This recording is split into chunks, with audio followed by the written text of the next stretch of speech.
guys, how y'all doing today? My name is Franchise Fanatic and welcome back to the channel. And today for you guys, there's another Star Wars related video. Today we're going to be tackling the first episode of the new show, Obi-Wan Kenobi, available now on Disney+. So, before we get into that, I just want to say that if you didn't catch the other video, I am back from Disney World. Had the best effing time of my life, and cannot wait to go back next year in 2023 and watch that video. But anyway, I also had a cold. Again, if you saw the video, you know, but I'm still suffering from a cough, so if I cough or clear my throat, I'm sorry. I don't want it either. But I do have to make content because I didn't bring this effing camera to Disney, so, you know, I only had like, what, 4 or 5 videos the whole time? 3 weeks? Still, anyway, we're going to be tackling Obi-Wan Kenobi, Moon Knight, She-Hulk, a bunch of different properties. I'm behind a lot, and I'm actually going to be reviewing a huge ton of Disney films. Hardcore Henry, bunch of awesome stuff, so look forward to a lot of awesome content. Now, first episode of Obi-Wan Kenobi, again, spoilers, if you have not seen the show, go watch it. I've only seen episode 1, and so far, I do honestly think that this is probably the best Star Wars show yet. I love The Mandalorian Season 1 and 2. I love the Book of Boba Fett. I think it's fantastic. I love the Clone Wars. I love Resistance. I love Rebels. I love freaking The Bad Batch. I love every single Star Wars show. And no, it's not just, I genuinely love every Star Wars show and movie. And this is really cool because it kind of shows, I guess, 2 things. It shows that the sequel trilogy is canon and will always be canon because not only do we get an Aki from The Rise of Skywalker, not only do we get this amazing scene with little child Leia Organa and Bail Organa, who literally says to Leia, you know, Leia's questioning herself, "Oh, I'm not even a real Organa," and Bail's like, "No, you're a real Organa." You know, as Luke says in Episode 9, you know, some things are stronger than blood. And that just, you know, I find that so, it's a great scene, but it really shows the fake fans and haters that are like, Rey's not a Skywalker, identity theft! You know, it's like, it really shows those turds that, you know, like, if you think Rey Skywalker's dumb, then you must think Leia Organa's dumb, because she's not even an Organa by blood, she's a Skywalker by blood, you know what I mean? So it's just, I find that really amusing. That Leia actress, whatever, she's great. I'm sorry for doing that, but it's either that or I die. I think she is a really good child actor. And again, I've only seen the first episode, but, you know, not to keep drawing comparison to Jake Lloyd in episode 1, but, you know, look, the writing for that film isn't the best. He wasn't the best actor either. He wasn't horrible. But, you know, even comparing, like, Jake Lloyd Anakin to, like, Harry Potter, Ron, and Hermione in, you know, I don't know, maybe the first 1 and 2 Harry Potter movies. Not even close.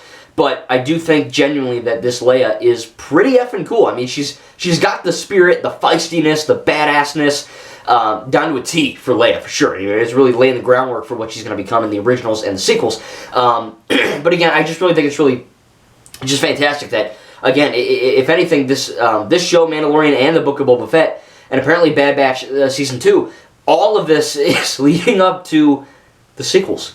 Like, if you don't see that, you're an idiot. You know what I mean? Like, it quite clearly is. And I really love that they're literally saying, "Oh, Rey Skywalker, Leia Organa, it's the same thing." Obi-Wan Kenobi in this show is literally being haunted. He's having nightmares. He's having visions of what happened in the prequels from Episode 3, where he fought Anakin and Mustafar and thinks he's dead.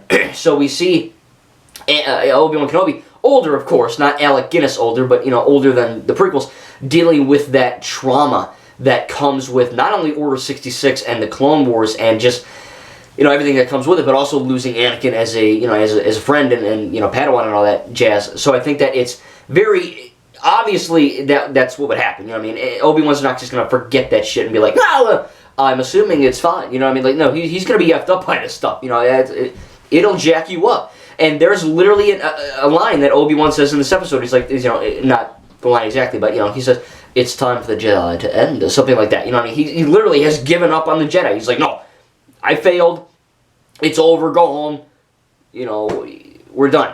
And that's literally what Luke does in the sequels. And yes, Luke is objectively in character in the sequels. And for people that said Luke wasn't in character for having a moment of doubt, then clearly they don't understand Star Wars or filmmaking or even humans, but they also have not seen this episode, because this literally also proves that Obi-Wan is kind of the same thing as Luke, doing, you know, going through the same thing as Luke right now. You know, not as heightened maybe, or not, they're maybe not, you know, dwelling on it as much as in the sequels, but it is there, and I think that's really effing cool that it, this, and I'm not just going to talk about the sequels all the time, but this episode really does put these sequel haters in their freaking place by not only including characters from the sequels, but also kind of going through plot points of Rey Skywalker, of Luke having moments of doubt in this. And of course, no one online is complaining because it's the prequel era, and the prequels are good, you know what I mean? And I genuinely love the prequels, but they are my least favorite. They have a ton of issues with writing and acting,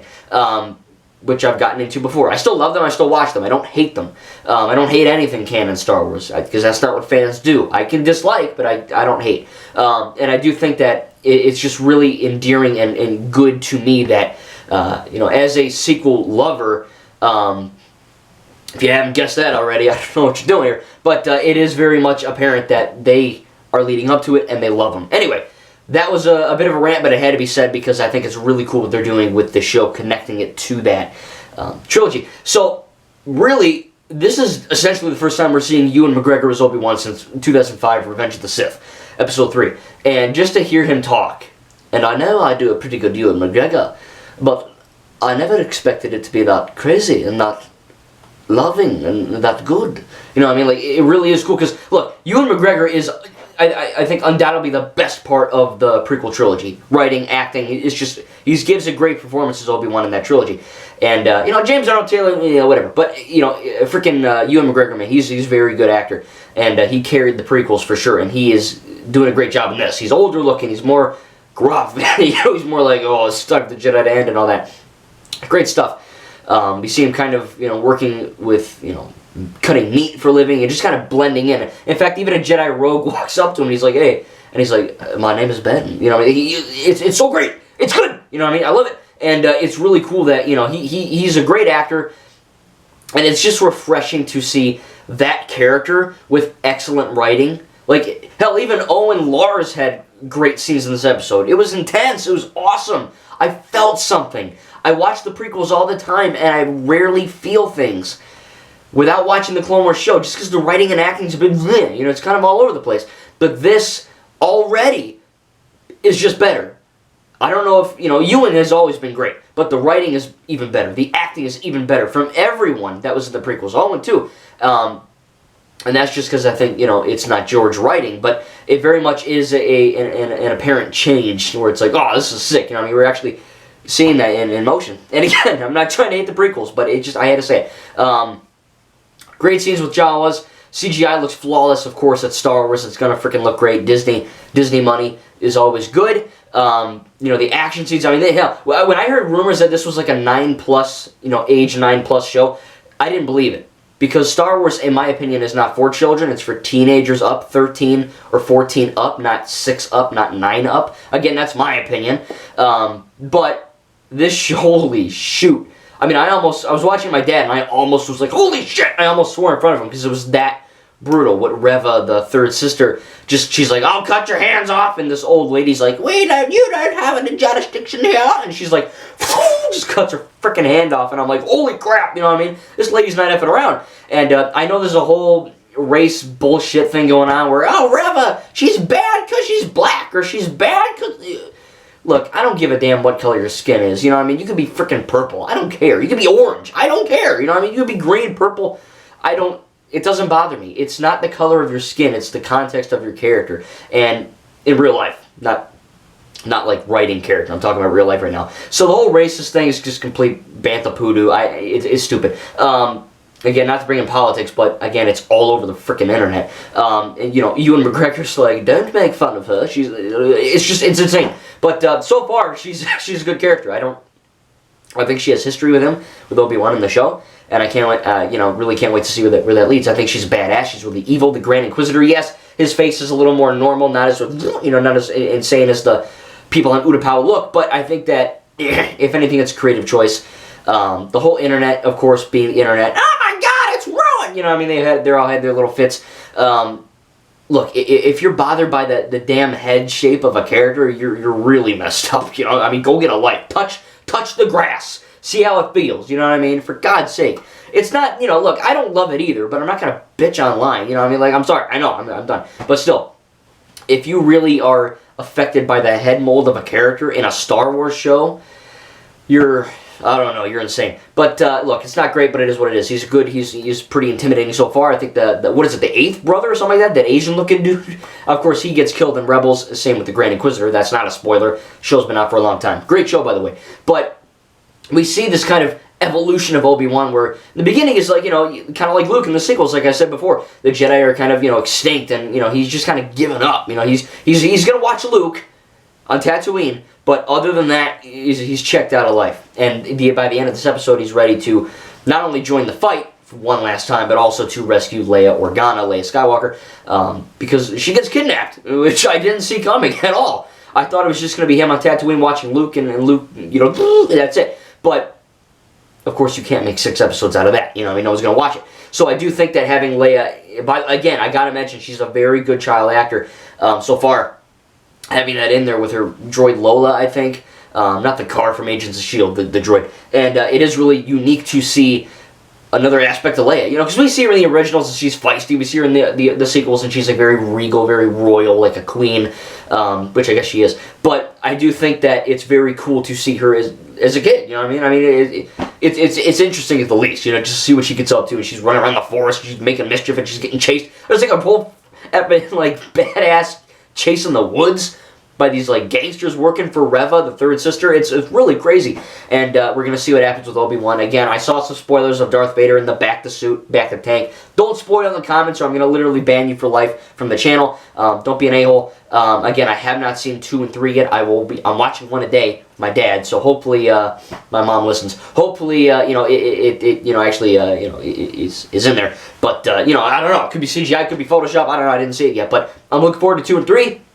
So far, though, the writing, the acting, the world building, the nods to the sequels, justifying their existence to all the fake fans, everything that is really set in motion in this episode so far has been very good. And I think, Mandalorian had a great start. Book of Boba Fett had an okay start. I love the show overall. Book of Boba Fett is underrated, and it's fantastic. But the first episode of that show is slow. And I get it. You have to build Boba Fett up as a character, because last time we saw him, he was eaten by a Sarlacc, so you can't just shoot him off into space and action, you know what I mean? But this, because we're all familiar with the prequels, and we're familiar with the character and the world and all that and what happens, I think it's very it's a bit slow at times, this episode, but it's there for a reason. It's not boring slow. It's slow to establish the lore, the world building, and the character. And that's what I really admire. Again, great acting, great writing, great CGI, great plot. I didn't expect it to go this crazy already with Leia getting, like, freaking captured and, like, being delivered to the Sith. I mean, clearly they know something's up with that. It's very, very cool, and I cannot wait to see where Episode 2 gets. Again, if you have seen Episode 2 and 3, do not spoil them in the comments. I will hate you forever. And, hey, if you want to talk about Obi-Wan Kenobi, Episode 1... do it, by all means. But not 2 and 3. Not in this video, at least. Wait till I make 2. Wait till I make 3. Anyway, I'm going to give, from a 0 to a 10 rating, I'm going to give the first episode of Obi-Wan Kenobi a 10. I truly believe this is probably the best opening to a live-action Star Wars show yet. It's fantastic. And I cannot wait to see where the show goes. Again, I know there's like a bunch of racist people online saying, oh, she's bad. Same thing with Rose Tico. Everyone and their mom hated Rose Tico because she was a frickin' Asian. Who gives a crap? You know what I mean? Rose Tico was one of the best characters in the sequels. Hell, even Star Wars, period. But no, she's Asian American, so we gotta treat her like trash. You know what I mean? Jake Lloyd, we gotta treat him like trash. Jar Jar Binks, oh, we gotta treat him at best like trash. There comes a point where these Star Wars fans, they're not only fake fans and idiots, they're just bad people. And if you're making fun of people for their skin color, you're a bad person. And I do think that, you need to change. I get it. You know what I mean? Like, I don't care if you're white, black, purple, white. I said white. Teal, aquamarine. I don't give a fudge. You know what I mean? If you're a bad person, you're a bad person. But it's not black and white in terms of. That was a weird analogy, but you know what I'm saying. I think people are overreacting. Of course, you know how this shit goes. You know what I mean? Something new happens in Star Wars. Everyone has a fit, and then a few weeks or years or months later, it's all good. You know what I mean? Whatever. I don't care about drama online. I really don't. Like the whole Amber Turd, Johnny Depp. Apparently, Johnny Depp won, so that's freaking awesome. Nothing's gonna really happen. We're not getting Jack Sparrow again, I don't think. But at least he won. But again, I try not to get into this kind of stuff. But when it's all over the internet, I have to give my opinion. And again. Look, don't be an idiot. You know, I mean, that's my advice. Don't be an idiot. And I think that this is going to be a great show. It already is a great start, and I cannot wait to see where episode 2 and 3 goes. Again, sorry if I was coughing or clearing my throat like a monkey or whatever. Like a monkey, I don't know why I said that. Like a sick person. But I am very much, again, looking forward to the show. I am still sick, as you can tell. I'm trying not to cough in this, like Grievous, is very hard. Anyway, I cannot wait. Hopefully this damn cough and throat thing goes away. Because really, I feel fine. It's just, if anything, this impedes my video making. But again, if you have not seen my Disney video, that'll be up the one right before this. Go check it out. It's going to probably be a longer video. It's going to be pretty much just me talking about Disney World. I'm not going to do too much editing, or I didn't do too much editing in that video, strictly because I have so much stuff to talk about that I missed while I was in Disney. I feel like if I were to edit that Disney video like crazy, it would kind of take away time to make She-Hulk videos and Thor: Love and Thunder, and so I got a lot of stuff to cover, and I am sorry I did not bring the camera to Disney World. I wanted to, and the second we got in the hotel in the Wyndham, I literally said, "Oh, I forgot the camera." So, whatever, sue me. But I am looking forward to, again, the rest of the show. 10 out of 10. I love this episode so far. It's freaking fantastic. And again, I will have the Disney video is up. Go check that out. Again, sorry for my throat, but hopefully it'll get better soon. Anyway, hope you guys enjoyed this video. Cannot wait to watch episode 2. All Star Wars is good. Thank you guys, and we'll see you in the next Star Wars related video. Oh boy. Hire me as the new Obi-Wan. Get James Arnold Taylor out of here. I'm telling you. I'm better than him. Anyway, have a good video. Have a good video. Have a good video. I hope you liked the video. Have a good video. We'll see you next time. Thank you guys. We'll see you in the next video.